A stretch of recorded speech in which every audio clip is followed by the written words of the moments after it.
Halo, apa kabar semuanya? Balik lagi dengan Putu Reza. Saya lagi ada di San Jose, Amerika Serikat untuk event tahunan Samsung Galaxy Unpacked yang kali ini tentang Galaxy S25 series. Seperti biasa, 3 versi utama. Ada Galaxy S25, S25 Plus, dan S25 Ultra yang bakal jadi fokus pembicaraan saya di video kali ini.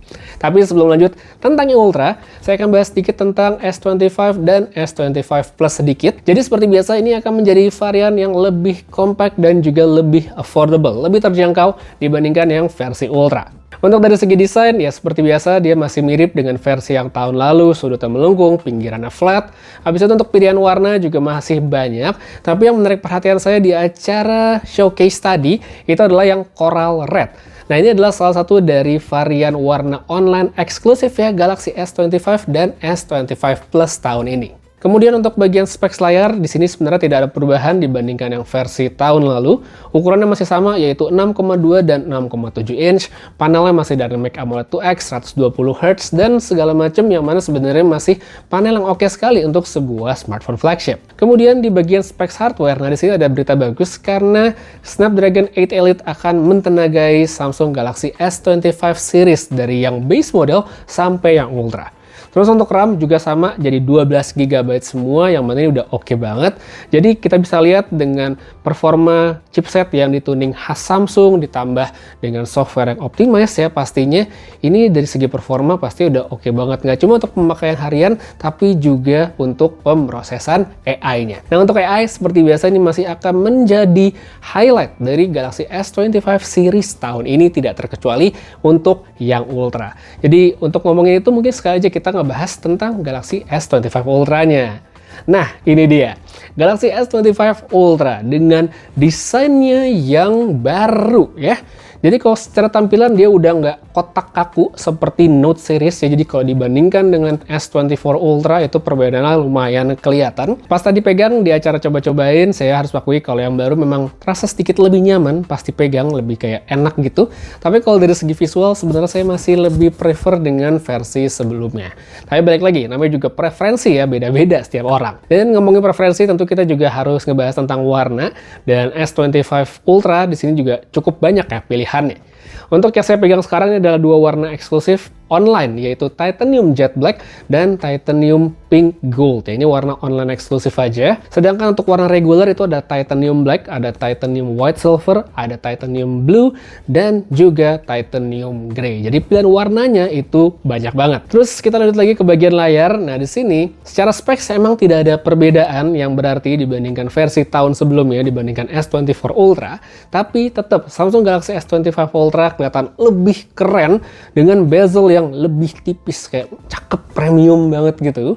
Nah di sini juga layarnya ikutan menjadi lebih besar sedikit, jadi 6,9 inci dibandingkan sebelumnya 6,8 inci. Jadinya untuk nonton atau main game pastinya bakal lebih enak lagi. Nah untuk sektor performa juga seperti yang tadi saya udah bilang, di sini ada Snapdragon 8 Elite for Galaxy 12 GB RAM dan juga kapasitas storage hingga 1 TB. Biar lebih adem pas pemakaian, Samsung juga meningkatkan ukuran vapor chamber dari Galaxy S25 Ultra hingga 40% loh lebih gede dibandingkan Galaxy S24 Ultra. Jadi lumayan banget gitu perbedaannya.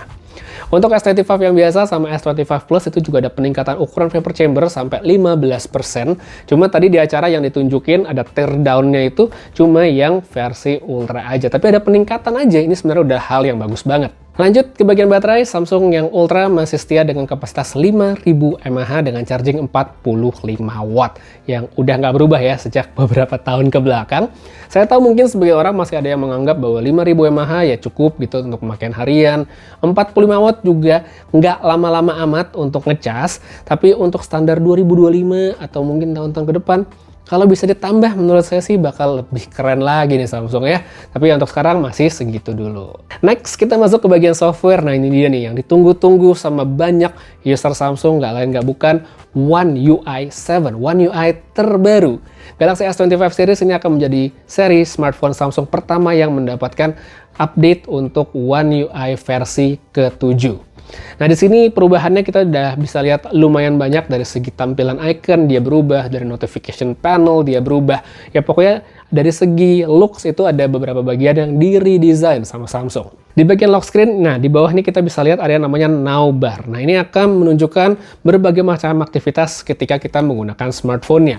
Nanti di sini bisa muncul untuk stopwatch, untuk timer, untuk interpreter ya, listening mode, dan juga nanti akan ditambah lagi fungsinya seiring berjalan waktu. Jadi sekarang udah ada nih di lock screen-nya One UI terbaru. Untuk pembahasan lebih detail soal One UI 7 mungkin akan lebih enak kalau video kita pisah ya, video yang lain gitu, supaya kita bisa lebih leluasa, bisa compare-compare juga dengan One UI sebelumnya, dan nggak bikin video kali ini jadi lebih panjang lagi. Jadi tungguin aja, nanti bakal saya bikinin videonya tentang One UI 7 sendiri. Dan by the way, seperti biasa untuk urusan software update, Samsung masih memberikan durasi yang panjang hingga 7 tahun software update. Jadi ya kasarnya Galaxy S25 Ultra ini masih bisa akan mendapatkan update hingga tahun 2032 ya. Jadi itu lumayan banget ya, durasinya lama banget sampai 7 tahun ke depan.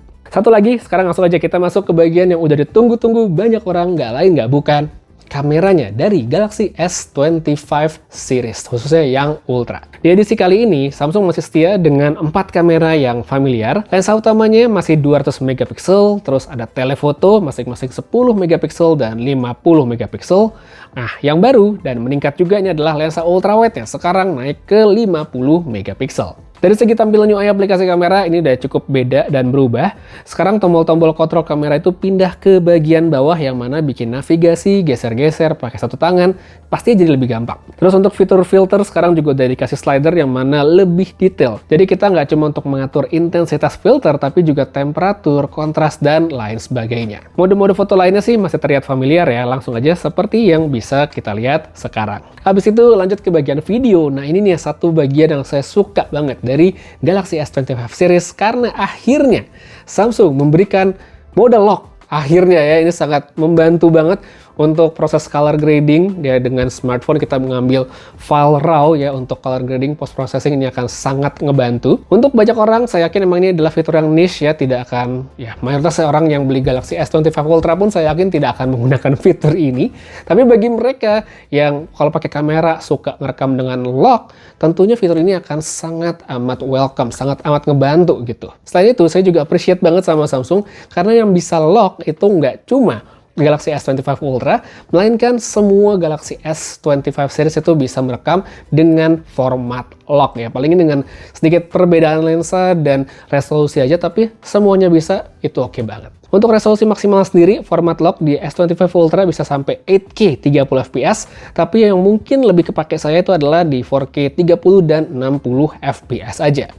Untuk opsi 4K 120 fps juga sebenarnya bisa lewat Pro Video, tapi ini memang tidak ada fitur locknya. Cuma menurut saya nggak masalah ya, karena udah bisa juga kok di 60 kalau mau main slow motion. Pindah ke kamera depan, resolusi maksimalnya masih di 4K 60 fps aja dan belum bisa ngerekam lock. Tapi balik lagi, nggak apa-apa banget, karena yang penting di kamera belakang udah dikasih fitur locknya. Terus satu fitur tambahan juga yang baru di perekaman video, ada yang namanya Audio Eraser. Fitur ini akan menjadi sesuatu yang akan sangat kepake ya menurut saya untuk banyak orang, nggak cuma yang serius-serius banget, tapi untuk user casual juga. Karena kita jadi bisa ngulik-ngulik nih audio dari video yang kita rekam. Jadi simpelnya kita tuh bisa mengeliminasi suara-suara yang tidak kita inginkan dari video. Mungkin konsepnya familiar ya, yang kayak gini, tapi saya happy banget loh. Akhirnya Samsung juga punya fitur yang sama dan bahkan lebih detail. Jadi setelah kita ngerekam video, masuk ke menu edit, kita bisa ngelihat ada parameter-parameter yang dideteksi lewat AI. Ada beberapa jenis suara yang bisa dieliminasi, mulai dari human voice dalam konteksnya adalah orang yang ngomong gitu yang lebih jelas, ada suara crowd atau keramaian, ada suara musik, ada suara angin, dan juga suara white noise. Ini menurut saya adalah opsi-opsi yang keren banget, detail banget, sehingga kita lebih bisa ngatur preferensi ya saat ingin ngedit atau ngetuning audio hasil perekaman video dari smartphone. Ini oke banget loh. Untuk sekarang mungkin saya memang belum bisa nunjukin ya sampel foto, sampel video, segala macem. Soalnya unit yang saya pegang di acara showcase tadi itu masih dalam taraf unit beta ya. Jadi bukan unit retail, unit yang final release karena software juga belum komplit. Tapi nanti untuk sampelnya pasti bakal saya bahas lebih detail, lebih lanjut lanjut nanti di video reviewnya. Jadi tungguin aja, subscribe dulu aja di bawah supaya nggak ketinggalan videonya. Dan satu lagi sebelum closing, tadi juga di acara Samsung nunjukin aksesoris-aksesoris yang lucu-lucu banget untuk S25 series. Salah satu yang cukup menarik adalah soal flip suitcase. Mungkin sebelumnya flip suitcase itu lebih identik dengan Z Flip series. Nah sekarang dibikin untuk S25 series dari yang base model sampai yang ultra dengan bentuk casing yang juga unik-unik. Nah ngomong-ngomong soal casing unik, ada casing kolaborasi Samsung sama Crocs. Tahu kan Crocs itu yang sendal karet? Nah itu tuh ada tadi casingnya yang desainnya juga Crocs banget ya, dengan bentuk yang bulky, ada bolong-bolongnya dan segala macam. Bahkan kita juga bisa pasangin G-Bits atau pin-pinnya itu untuk nge-customize casing Crocs. Itu unik banget sih kolaborasinya. Kalau dari ukuran, saya yakin untuk dikantongin ini nggak bakal nyaman ya sebenarnya. Tapi kalau dari segi faktor fun, faktor proteksi pas jatuh, ini sih harusnya udah oke banget. Ya sampai sini udah di ujung video, tentu nggak lengkap kalau tidak ngebahas tentang harga dari Galaxy S25 series. Saya mulai dari Galaxy S25 yang base model dulu, yang 256 ini start di 14.999. Habis itu yang 512-nya itu di 16.999. Untuk S25 Plus dia start di Rp17.999.000.